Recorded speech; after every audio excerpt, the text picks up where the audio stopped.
The spring air at Wright Field, Ohio carries a chill that cuts right through you as Major Lundquist stands motionless, studying the flight test data spread before him.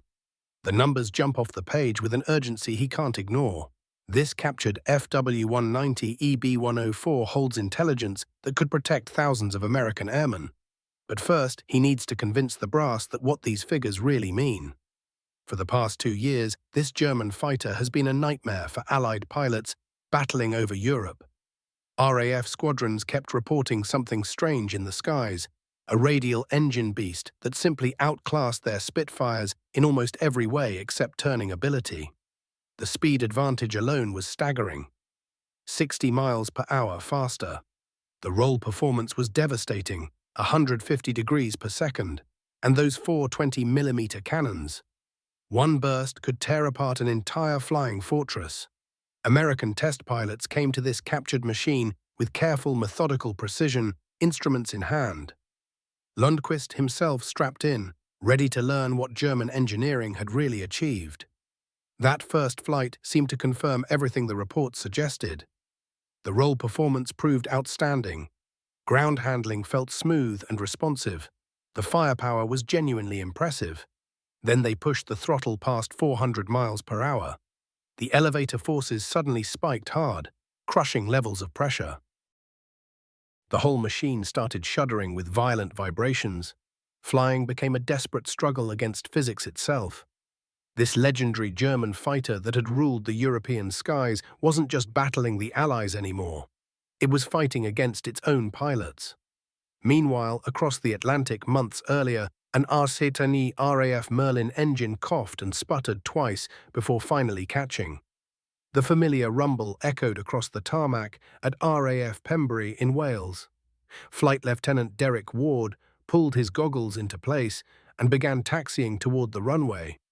Just another ordinary patrol down the Welsh coast on this grey June morning back in 1942. The radio chattered away with the usual control tower commands, vectoring fighters toward reported enemy aircraft that invariably turned out to be friendlies or nothing at all. But Sergeant Bill Jeffries up in the observation tower lowered his binoculars with a sharp sense of wrongness. Something about this aircraft's shape didn't match anything in the recognition manual. Too wide across, too stubby overall, and that radial engine cowling caught the pale sunlight like polished metal. When it banked toward the field, Jeffries spotted them clearly, the unmistakable black crosses painted on the wings. He muttered a curse and reached for the field telephone. German aircraft approaching to land. The German fighter came down smoothly on the main runway, its pilot apparently oblivious that he'd just handed the British their greatest intelligence prize of the entire war. Oberleutnant Armin Fabre had been pursuing a damaged Spitfire across the Bristol Channel when confusion overtook him.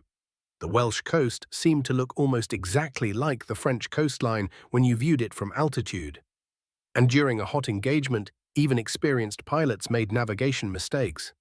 By the time he understood what he'd done, climbing away would have been suicide with British fighters scrambling to intercept. Jeffries sprinted across the field, holding nothing but a flare pistol. The unwieldy weapon clutched tightly as he approached the mystery aircraft. The pilot was already killing his engine, apparently accepting his fate. When Jeffries climbed up onto the wing, he found himself staring into the pale blue eyes of a young Luftwaffe officer whose face showed the particular exhaustion that comes from months in combat. Fabre raised his hand deliberately. His flying gloves still held the control stick of what British intelligence would soon identify as a Fokker-Wulf 190 Anton III. For months, RAF Fighter Command had been receiving increasingly alarming reports from combat pilots describing encounters with an unknown German fighter, unlike anything previously documented. It flew faster than any known Luftwaffe aircraft, proved more maneuverable than the Messerschmitt 109, and carried firepower devastating enough to destroy heavy bombers in quick passes. Initial assessments dismissed these as sightings of captured French aircraft, possibly Curtiss P-36s that Germany had repurposed for combat. But accepting the truth would have been far worse, that Germany had created something superior to Britain's best fighters. The reality proved even grimmer than Fighter Command headquarters anticipated. When Group Captain Hugh Wilson examined Fabre's aircraft at the Royal Aircraft Establishment, the technical specifications told a stark story. This FW-190 carried two 20mm cannons in its wing roots, compared to the Spitfire Mark V's 8 rifle-caliber machine guns. Its BMW 801 radial engine generated 1,700 horsepower, granting it nearly a 60-mile-per-hour speed advantage at most altitudes. Most troubling, its roll rate exceeded 150 degrees per second, enabling maneuvers that could outfox even seasoned Spitfire pilots. The picture that emerged was deeply unsettling. RAF pilots had been battling an opponent possessing technological advantages they never fully recognized. This mysterious radial engine fighter, decimating bomber formations and outrunning Spitfire escorts, wasn't some hastily adapted captured equipment. It represented a purpose-built air superiority machine that exceeded Britain's primary defensive weapon in virtually every measurable category, save sustained turning radius. Yet as British test pilots began evaluating Fabre's captured machine, unexpected problems surfaced that contradicted its fearsome reputation. Wing Commander Humphrey Edwards-Jones noticed unusual vibrations during high-speed runs, control forces that felt excessive for normal combat flying, and handling qualities suggesting the machine demanded far more from its pilot than the impressive numbers indicated. The FW-190 possessed technological sophistication, but it required exceptional pilot ability to fully exploit that potential. Flight test reports from Farnborough documented specific constraints that combat intelligence had overlooked. Beyond 400 miles per hour indicated airspeed, elevator control grew progressively heavier, demanding considerable physical effort to maintain proper attitude during high-G maneuvering. The aircraft's excellent roll performance came with increased pilot workload, demanding constant attention to control inputs and adjustments. Critically, the absence of rudder trim meant sustained combat required unrelenting pressure on the rudder pedals, causing rapid pilot exhaustion. These weren't catastrophic flaws, but significant limitations beneath German engineering's polished reputation. British pilots were recognizing that the FW-190's impressive performance masked fundamental compromises in how pilot and machine worked together. Where the Spitfire had been engineered around making an average pilot effective, the German fighter demanded exceptional skill to deliver advertised results. The distinction transcended mere technology. It reflected different philosophies about aerial combat that would influence the war's ultimate outcome. As the FW-190 underwent increasingly thorough assessment, British engineers identified patterns revealing German aviation design priorities. The FW-190 provided brilliant answers to specific tactical challenges, yet those solutions generated fresh difficulties that German pilots had learned to accommodate through rigorous training and tactical discipline. Allied air forces now faced a crucial question: could these limitations be exploited tactically? And would American pilots trained differently and operating under different doctrines discover weaknesses British evaluation teams had missed? Major Georgie Lundquist walked slowly through Wright Field's restricted aircraft storage area in crisp April 1944 morning air, his breath visible in small clouds. Ahead sat EB-104, a FW-190G3 that had arrived by Liberty ship from Europe, carefully disassembled and documented by British intelligence. At 8,535 pounds, when loaded with ammunition ballast representing 550 20mm rounds, it represented the Army Air Force's most comprehensive captured aircraft evaluation to date. Europe's invasion loomed mere months away, and American P-47 Thunderbolts and P-51 Mustangs would soon engage these German fighters in massive aerial battles across France and Germany. Unlike the British requiring immediate tactical intelligence for defense, Americans possessed time for methodical evaluation. Lundquist's assignment transcended simply comprehending this machine's dangers. His mission required discovering how American pilots could consistently and definitively defeat it. Observing the aircraft's distinctive radial cowling, Lundquist examined the BMW 801's rugged construction and its sophisticated cooling system, managing 1,700 brake horsepower output. The two 20mm Oerlikon cannons mounted in the wing roots represented armament capable of destroying heavy bombers with a single burst, while the wide-track landing gear indicated exceptional ground handling capability. Everything about this design communicated German engineering competence and tactical comprehension of aerial warfare. Initial flight tests confirmed what British intelligence had documented. Lundquist discovered exceptional ground handling requiring no unusual techniques for takeoff or landing. The single-lever engine control made power management remarkably straightforward compared to American fighters' complex throttle, propeller, and mixture controls. The roll performance impressed most.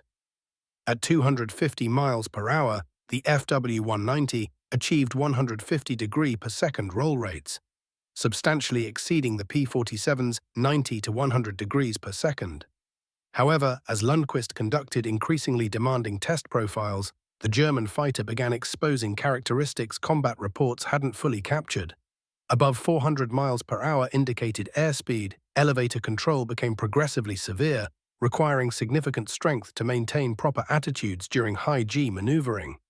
The entire airframe produced pronounced buffeting transmitted through controls, making precise flying increasingly challenging as speed climbed. Captain Ray White, conducting his own evaluation flights, compared observations with Lundquist afterward. White had noted that the missing rudder trim generated constant workload during combat maneuvers, demanding relentless pedal pressure that fatigued pilots during extended engagements. The elevator trim operated functionally but too slowly for rapid maneuvers, requiring immediate attitude correction. Deeply concerning was the aircraft's abrupt stall behavior, with minimal warning when pulled hard in tight turns. American test pilots examined these findings with methodical precision, documenting each limitation scientifically rather than with the operational urgency driving British evaluation. Where RAF pilots needed immediate tactical solutions, Americans could systematically explore the FW-190's complete performance envelope. This approach revealed patterns combat intelligence had missed. The aircraft's impressive low-speed performance came with high-speed controllability costs, and its devastating firepower demanded pilots accept handling compromises American design philosophy would never permit. Lundquist's comprehensive flight reports portrayed German engineering priorities fundamentally different from American philosophy. The FW-190 underwent optimization for specific tactical situations. The rapid attacks and retreats characterizing Luftwaffe hidden-run tactics against bombers.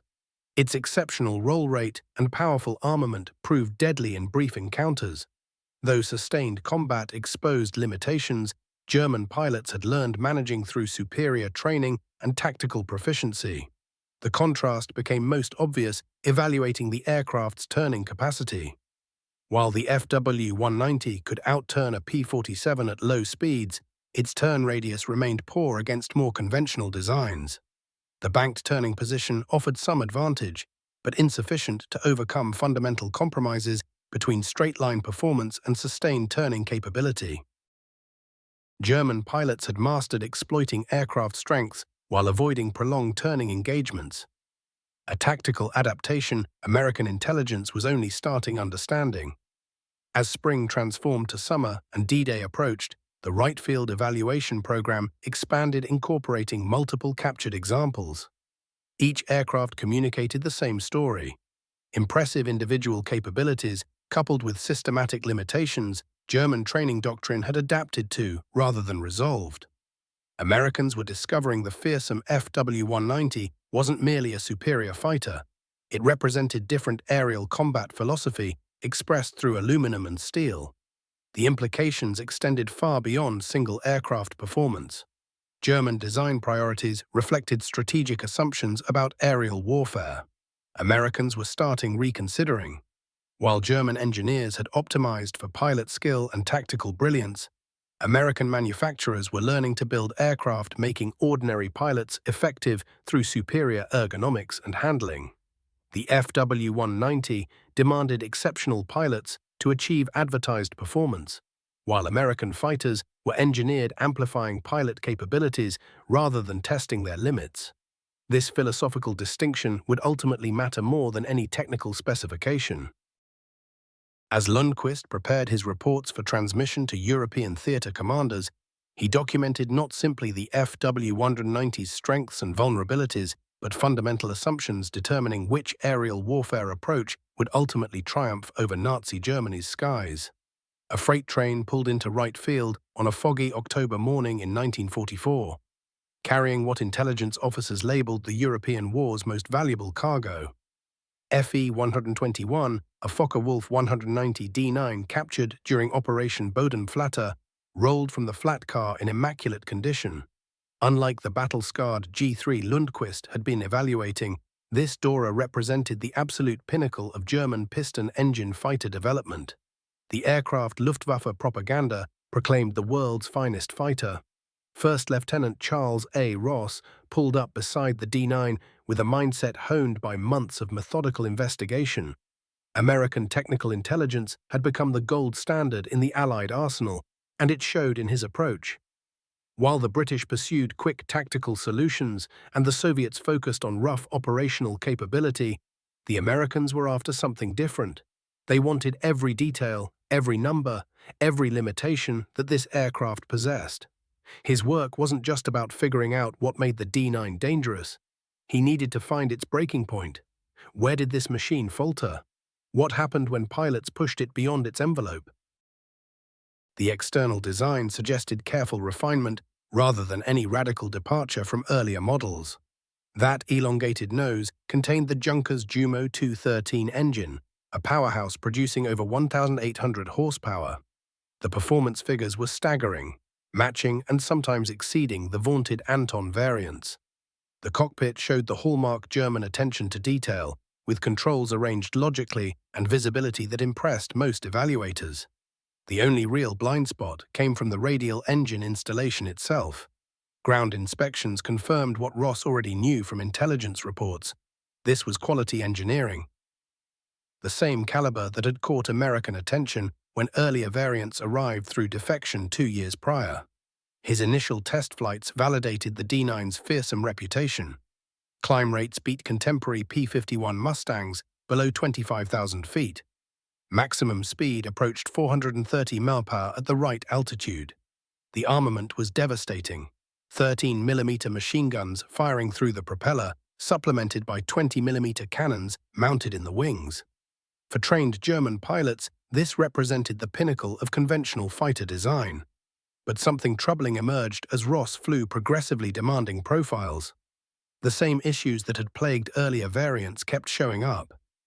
Above 400 mph, the control stick grew heavier and heavier, demanding genuine physical strength just to maneuver in combat.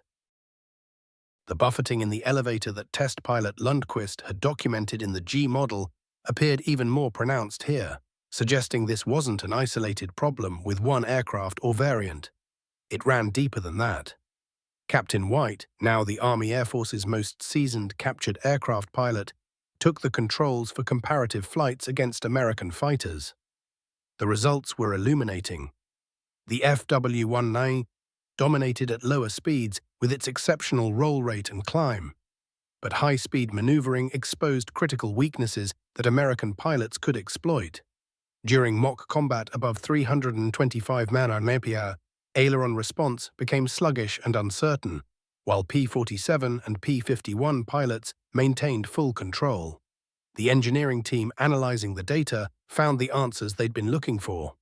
The FW-190's control system relied on pushrod mechanisms that worked beautifully at low speed, but generated severe flutter under high G-loads.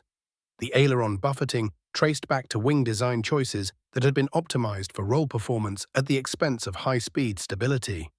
The elevator problems came from aerodynamic decisions that prioritized rapid pitch response over sustained control during violent maneuvering. Each captured aircraft that arrived throughout late 1944 reinforced the same pattern.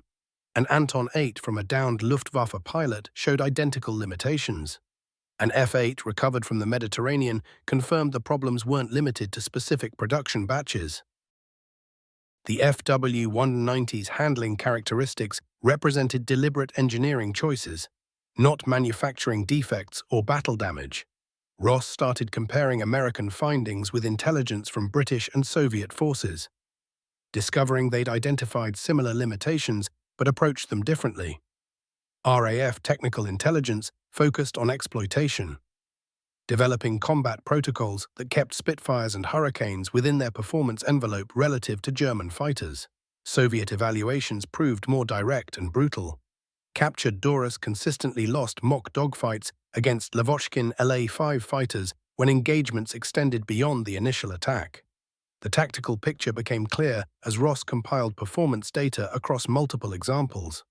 German pilots had learned to structure engagements around the FW-190's strengths while avoiding situations that exposed weaknesses. Hidden beam attacks against bomber formations maximized the aircraft's firepower and climb while minimizing prolonged maneuvering where control limitations became critical.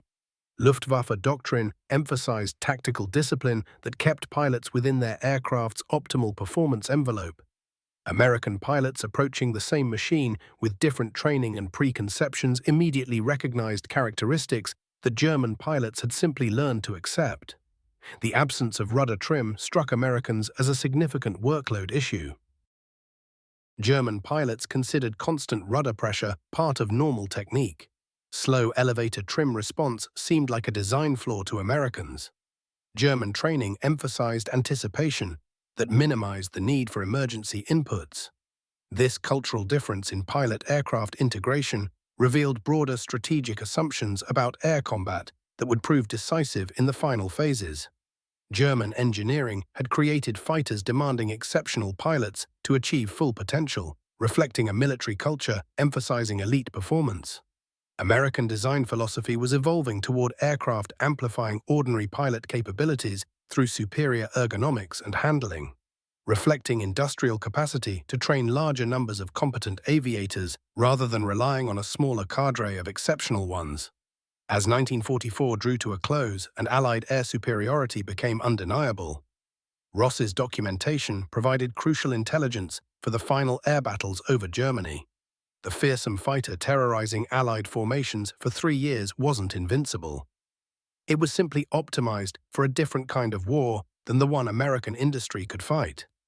By December 1944, Wrightfield's captured aircraft program had accumulated more German fighter flight hours than any intelligence operation in history. Ross's office overflowed with technical reports, charts, and comparative analyses, painting an increasingly detailed picture of Luftwaffe capabilities. The FW-190, once feared as potentially superior to anything in Allied service, revealed itself through systematic evaluation as brilliant tactical solutions hampered by fundamental strategic miscalculations. The intelligence windfall accelerated following Operation Bodenplatte, the Luftwaffe's desperate New Year's Day assault on Allied airfields. German losses exceeded 400 aircraft, many crash-landing intact or with minimal damage American recovery teams could repair. Wrightfield's hangars soon housed the most comprehensive collection of enemy aircraft outside Germany itself. Colonel Harvey Dorney authorized round-the-clock evaluation flights as the European war entered its final phase. American test pilots rotated through different German fighters with methodical precision, documenting characteristics combat intelligence had only glimpsed. The FW-190 D9, Messerschmitt 109 Gustav, and Junkers 88 Night Fighter underwent systematic comparison, with American types under controlled conditions, stripping away combat's chaos and uncertainty. The results contradicted German propaganda and Allied preconceptions alike. While the FW-190 maintained impressive performance below 28,000 feet, comparative testing revealed decisive weaknesses above that critical threshold where most strategic bombing occurred. The BMW and Junkers engines showed excellent low-altitude characteristics but lost power rapidly in thin air where B-17 and B-24 formations operated. American P-47 Thunderbolts and P-51 Mustangs retained significant advantages at the altitudes where the air war's strategic objectives were actually contested. Ross documented these findings with scientific rigor, transforming scattered combat observations into actionable tactical intelligence. His reports revealed that the FW-190's legendary roll advantage disappeared entirely above 325 miles per hour, where American fighters maintained control authority while the German aircraft became increasingly difficult to manage. Luftwaffe pilots trained to exploit rapid role reversals and diving attacks would find their primary advantages neutralized in high-speed engagements American pilots could force through superior performance. The engineering analysis revealed systematic compromises German designers had accepted pursuing specific tactical capabilities. The pushrod aileron system, providing exceptional low-speed response, generated dangerous flutter under high G-loads, limiting maneuvering envelope precisely where combat became most violent. Wing torsional characteristics optimized for roll performance created subtle problems requiring constant pilot attention and skill to manage safely. These were conscious engineering decisions reflecting German strategic assumptions about aerial warfare. Captain White's comparative flights against captured Soviet aircraft provided additional perspective. A Lavochkin, Lay-5, acquired through intelligence channels, consistently outmaneuvered the FW-190 in sustained turning combat despite inferior straight-line performance and cruder manufacturing quality. Soviet pilots with different tactical doctrines had developed aircraft exploiting weaknesses in German design philosophy that Western evaluators were only beginning to understand. The tactical revolution emerging from this intelligence was subtle but decisive. American fighter squadrons received new engagement protocols based on captured aircraft testing rather than combat reports filtered through aerial battles chaos. P-47 pilots learned to force high-speed engagements where their aircraft's superior high-altitude performance and robust construction provided decisive advantages. P-51 squadrons developed techniques exploiting the FW-190's control limitations during sustained maneuvering above German performance optima. Most significantly, systematic evaluation revealed that German pilot training had become a liability disguised as an asset. Luftwaffe aviators had developed exceptional skills working around their aircraft's limitations. But this adaptation masked fundamental design weaknesses properly engineered aircraft shouldn't require pilots to overcome. American pilots flying captured German machines immediately recognized characteristics veteran Luftwaffe pilots had learned to consider normal operational requirements rather than engineering compromises. The broader implications extended far beyond aircraft performance. German aviation industry had optimized for tactical excellence within strategic constraints imposed by limited resources and industrial capacity. American manufacturers were learning to build aircraft supporting strategic objectives through superior pilot-aircraft integration and systematic performance advantages across complete operational envelopes. This difference was philosophical, representing competing visions about the relationship between human skill and mechanical capability in modern warfare. As Allied armies crossed into Germany itself and Luftwaffe resistance crumbled under overwhelming material disadvantage, Ross's documentation revealed the ultimate failure of technological mystique divorced from strategic reality. The FW-190's impressive capabilities masked systemic limitations. American industrial capacity and design philosophy were uniquely positioned to exploit. German engineering excellence in manufacturing precision and tactical optimization couldn't overcome fundamental miscalculations about the kind of air war industrial democracies would fight. The program's most important discovery wasn't technical, but philosophical. German aviation had created fighters demanding exceptional pilots to achieve advertised performance, while American design was evolving toward aircraft making ordinary pilots effective through superior engineering and integration. This difference would define not just World War II's aerial outcome, but aviation development in the emerging jet age. By spring 1945, as German resistance collapsed and defeat became inevitable, the fearsome FW-190 that had terrorized Allied formations stood revealed as brilliant tactical thinking constrained by strategic blindness, a fitting metaphor for the regime that created it. On September 23, 1946, First Lieutenant Ross placed his pen beside the completed flight test report, marking 15 months of systematic evaluation, stripping away mystique surrounding German aviation technology. The document bore the clinical designation Performance Test of FW-190-D9 FE-121, but represented something far more significant, the definitive technical analysis of Nazi Germany's most feared fighter aircraft. Outside his office at Wright Field, Ohio's countryside displayed early autumn gold, a peaceful contrast to the revolutionary implications spread across his desk. The war had ended 4 months earlier with Germany's unconditional surrender, transforming urgent intelligence requirements into historical documentation. Ross's final report would join thousands of similar studies in classified archives, their strategic value diminished by victory, but scientific importance enduring. American technical methodology had produced not just tactical advantages, but fundamental insights into the relationship between engineering philosophy and strategic success that would influence aviation development for decades. Colonel Dorney walked through Wright Field's storage hangars, housing the most comprehensive collection of German aircraft outside the defeated Reich itself. Captured fighters, bombers, and experimental types sat in neat rows, their once fearsome appearance diminished by detailed technical analysis and time's passage. The FW-190 that had terrorized European formations now served as an educational artifact, its handling limitations documented with precision that transformed legend into engineering case study. Victory's quiet aftermath allowed reflection wartime urgency had precluded. American test pilots had approached German aircraft with systematic methodology, revealing capabilities and limitations hidden beneath propaganda and battlefield mythology.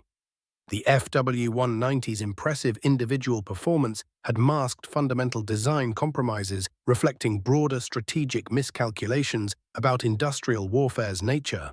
German engineering excellence had been constrained by resource limitations and philosophical assumptions. American industrial capacity could overwhelm through different approaches to identical technological challenges. Captain Ray White, transitioning from captured German fighters to experimental jet aircraft, reflected on broader implications of 3 years evaluating enemy technology. American pilot-aircraft integration differed fundamentally from German design philosophy, extending far beyond technical specifications. Luftwaffe fighters demanded exceptional pilot skill to achieve advertised performance.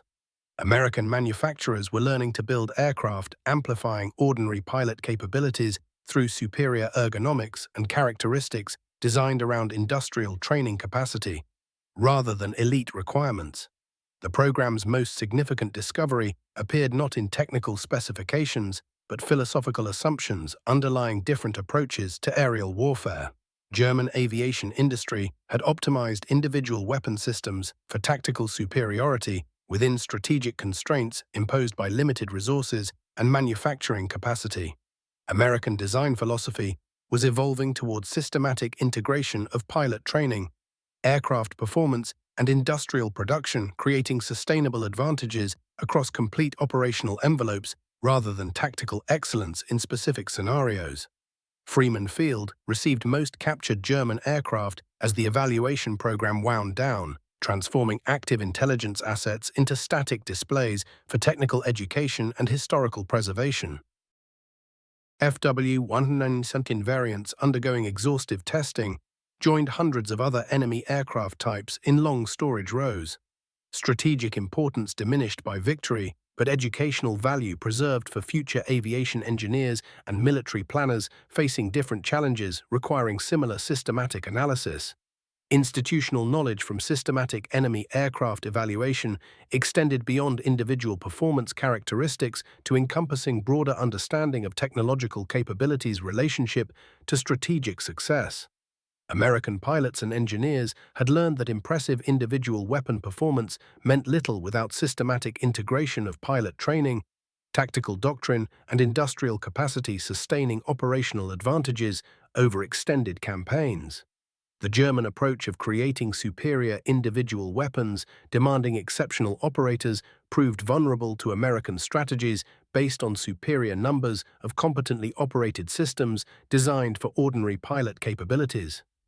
Ross's final technical reports joined classified archives that would influence American aviation development through the emerging jet age and beyond. Systematic documentation of German design strengths and limitations provided foundation for engineering approaches emphasizing pilot support over pilot demand, systematic performance advantages over tactical brilliance, and sustainable industrial production over individual weapon excellence. These principles would guide American aviation through Cold War confrontation, with Soviet technology borrowing heavily from captured German research and personnel. Transformation from wartime urgency to peacetime analysis allowed broader perspective on what the program had accomplished beyond immediate intelligence objectives. American technical evaluation had revealed that technological mystique often masked fundamental limitations, that engineering excellence could be constrained by strategic misconceptions, and that systematic methodology could strip away propaganda, revealing objective capabilities and weaknesses. These lessons extended far beyond aviation, encompassing broader understanding of how democratic industrial capacity could compete with authoritarian technological development through different approaches to identical challenges. By late 1946, most captured German aircraft had been transferred to museums or storage facilities. Their active evaluation concluded, but historical significance preserved. The FW-190, that once symbolized German technological superiority, now served as testament to American systematic analysis, transforming enemy mystique into documented engineering case study. The difference between German and American aviation approaches wasn't purely technological, but philosophical, reflecting competing assumptions about the relationship between human capability and mechanical design that would continue influencing military technology development in the emerging post-war world.